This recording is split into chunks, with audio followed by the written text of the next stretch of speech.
I'm going to try to really describe every decision I made on this flight today. Norton and I were talking about the route and we wanted to fly something very similar to the last time. That is, Lisa Ora, Zolo, and back to Cerna Ora, which is an FAI triangle of some 55 kilometers or so. You have to stretch a bit more into the flatlands for that FAI. And Norton always takes a while at the start, so he took off a little after me, but it didn't work out much before the takeoff anyway.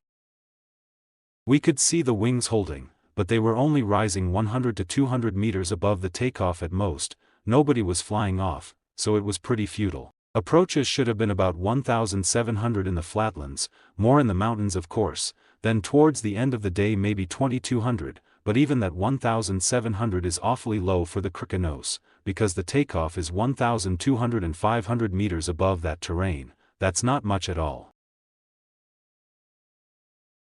However, when I was slapping around the takeoff for more than half an hour, I said to myself that I will fly away if I have at least 1,600. I saw a few familiar wings in the air, like Karel Verbensky's wing, which oddly enough was down below the takeoff, so I thought, oh, it's probably not Karel, but it's just that even great pilots have the option of going down from the takeoff. Then I saw that Norton and two other wings caught a good thermal and thermal to 1,600, as I learned on live. So if I was there with them, I'd depart with them, when they did depart. I was in that thermal, but I was lower. I found it later and I didn't top out or the thermal ended, so I didn't fly out with them. And I could see that the 1,600 was just not enough, that Norton was flying up to Lisa Ora, but he had a low altitude and he had to do kind of an evasive maneuver and actually go back to the first ridge. And there he caught one or two more thermals and then he bombed out, so it wasn't enough. Anyway, I thermaled the next thermal to about 1,650 and that 50 meters turned out to be the key, so with that I dared to climb the Lisa Ora.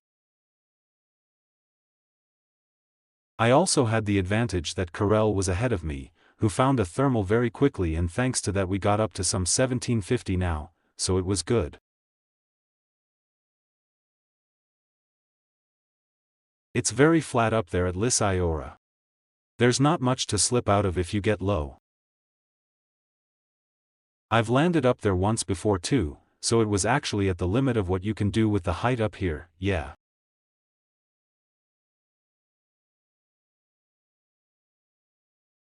However, that one thermal before Lisa Ora was actually not enough for the crossing of that ridge. So we had to thermal one more time. Karel then made a kind of a detour to a quite nice cloud to the right, where he was expecting a good thermal, but it seemed to me that he either didn't gain much altitude or he was looking for it for a long time. I must have been a bit lucky, because actually right at the end of the ridge, it is called Zadní Planina, I caught a great thermal. I mean, I don't really understand where it came from, because there was this southwest wind, let's say. And here's where it was actually, like, north, and it was like a little bit of wind blowing from that west into that valley there, but maybe it was still just warmed up from that plateau up there and it just broke off on that ridge, yeah.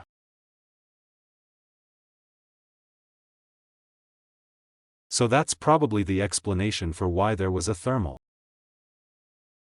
And so it was a very nice thermal that took me up to about 2,000 meters, and with that I jumped up to Medvedin. I saw a wing on Medvedin, which was very low, but it looked like it was recovering from low altitude. Fortunately I caught a thermal much higher than the wing, so I got up quite comfortably and continued along the ridge to Kotel.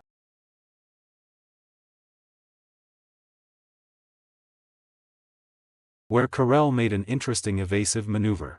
Actually he peeled off the ridge and flew more forward into the cauldron, which he explained to me later. He saw that there was a cloud forming there and he also knows the place and knows that a thermal triggers in front.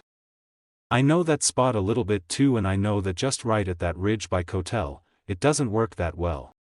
But actually I wouldn't think much of flying that far forward. When there's a ridge, I grind that ridge as far as I can. But as you can see, a thermal just doesn't always come right on that ridge. Sometimes it's more up front, and when there are signals that it's up front, that's where you want to fly.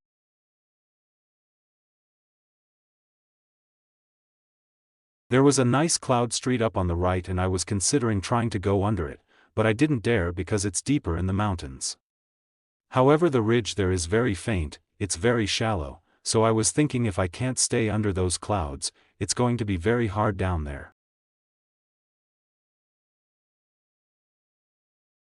Then later in the evening I found out that Andra Pavlik flew under that cloud street and he flew great.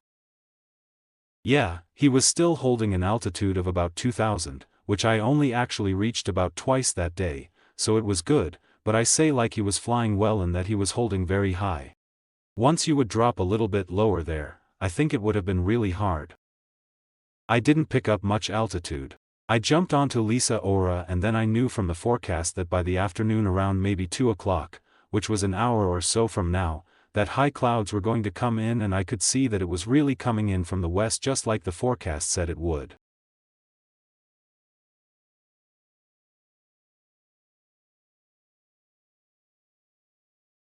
So I decided not to stretch the triangle too much.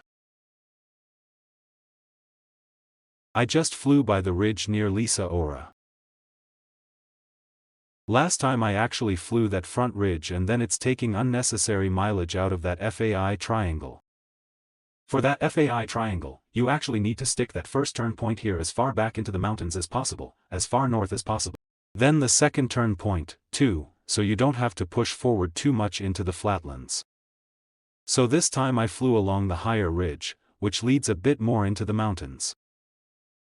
And on Lisa Ora, just like last time, it didn't seem to work so well. There were a lot of bubbles, but no real thermal, so you could stay at some height, then suddenly jump up 20 meters, then slowly lose it again and so on and so on. And it took me quite a long time to find a decent thermal. So I finally found one and I thought it started to work quite nicely. I saw a cloud forming, but I was too late to get to it. I did get a little more up there, but it just wasn't enough. And then there was a pretty important crossing actually over Spindle, where I hope to find a thermal again in a similar place on Medvedin. I actually flew on my track and did some sniffing at the place where I was thermaling on the way there, but I didn't find anything decent there. So actually without a proper thermal I made this relatively big crossing over Spindle and actually joined Cozy Erbity, where I flew relatively low. However, I was on the windward side of Cozy Erbity, so I was climbing up a meter at a time. My experience has been that usually when you stick to that slope, yeah, really I don't know, 20 meters from the slope, when you grind like that then it usually sticks, but rarely is there any good thermal. So it's good to actually, if you want to stay like that, you know, at that slope, like hold on, but once it starts to climb, try to go a little bit forward, yeah, a thermal usually triggers a little bit further away from the slope. Of course, it depends on the orography of the terrain too, but a thermal often gets ripped more forward and then at the slope itself is really just the tail of it, yeah. So it's always good to try to look ahead a little bit in that situation and try to find something there. I've tried that, but without much success. So I stuck with Cozy Erbity for a long time at the beginning. Then I was gaining altitude almost to the level of Cozy Erbity, like almost to the level of the ridge, and I figured I'd just send it with that the wind was going into that valley and hopefully it would pick up there and hopefully I'd be able to hold on to that ridge. I've had that happen a lot in the past, too, where there's a nice ridge that's consistent, that the wind is leaning into, like it was to a considerable degree here, even though it was a little bit sideways. But when you're low, you just keep sinking lower and lower on that ridge, yeah. So it's important to make up height and ideally stay at the level of that ridge and not until some 200 meters below, because it just doesn't hold there and the height disappears. Yeah, but I was hoping that now I've got a decent amount of elevation and that I can stay at least slightly below the level of the ridge. But I was surprised that actually once I got off that windward slope a little bit into the lee, there was a thermal in that lee, yeah. So I didn't really expect it to be there, but it just gave the air a little bit of time to warm up, and it wasn't consistently just triggering some small thermals. But that air had time to warm up in there for a little while and then rip off more of its volume at one time, which actually made a thermal. Thanks to that I could jump to Lukny Ora, where I was very low again. There's this plateau between Lukny and Studniční Ora and the wind was actually blowing me onto that plateau, but there was still just some 1 meter per second. So I held on to it, because I knew that actually the part to the right of the plateau here, it's kind of on the lee side and probably wouldn't work well there. So I stayed rather above the plateau where I could see if the blueberries were growing. And people were looking at me pretty puzzled, like what am I doing some 30 meters just above that plateau? But I thought it was safe because there was actually a way to slip out. There was no danger of me having to land on that plateau, so it seemed okay from that point of view. And then on Studniční Ora, which always gives, it works great there, so I did a great climb, actually the only time today, up to the cloud base and to some 2,400 meters and fly over Snežka. When I didn't stretch it out either, because the high clouds were already forming. In fact, even above me there were already some wisps that indicated that the high clouds were just going to get worse and worse. So I was flying out of Zolo and I was flying on this pretty low ridge. I've actually flown there last time and a few times in the past when the ridge is west facing, still today the wind was blowing west. And it usually works well, because even though it's pretty low, it's just got that sunshine leaning on it and you often get one thermal after another, yeah. That it's just one after the other. But today there was nothing on that whole ridge. I don't know if maybe I flew it too far right, but there was nothing. So I actually had to make a decision whether to try another ridge more to the left, which is a little bit higher, but again not as well oriented, more to the northwest, let's say. And to try to get up there or to actually send it to the lee side behind Černá Hora. So when I chose the lee side, I kept making sure I could slip to the left, actually into that valley where there were big meadows to land. But I thought, maybe even though it's not the lit side, again, that lee side, it might just give that air time to warm up and it might kick me back up somewhere. But there were a couple of bubbles there. Maybe it was a mistake that I didn't try to sniff around more to see if they were next to a thermal, but anyway I didn't find anything. I crossed one more ridge and then actually the terrain got very steep and I couldn't go any further. Luckily there's this beautiful meadow, huge, actually with a gentle slope for the kids where you can land well. I struggled above that for a while. Found a thermal that lifted me 100 meters, but unfortunately no higher, yeah. So then I landed there and Norton and Kuba, who we were riding with, picked me up in no time and we were ready to go.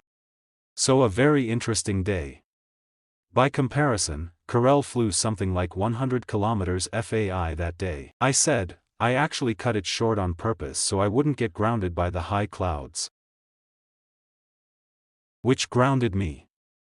Like, the high clouds weren't quite as dense yet, but it just felt like the conditions had weakened and I didn't even actually close it back to the takeoff and stretch it out to the FAI triangle, so it just came out flat. But Karel didn't seem to mind the high clouds. He kept flying it, right. From his track log, you can see he was still just thermaling to like 2200, so I still have a lot to learn. Please let me know in the comments if you like the longer form videos here, where I'm actually trying to describe my absolutely every decision, or if 3 to 4 minute cuts are better, which do you prefer?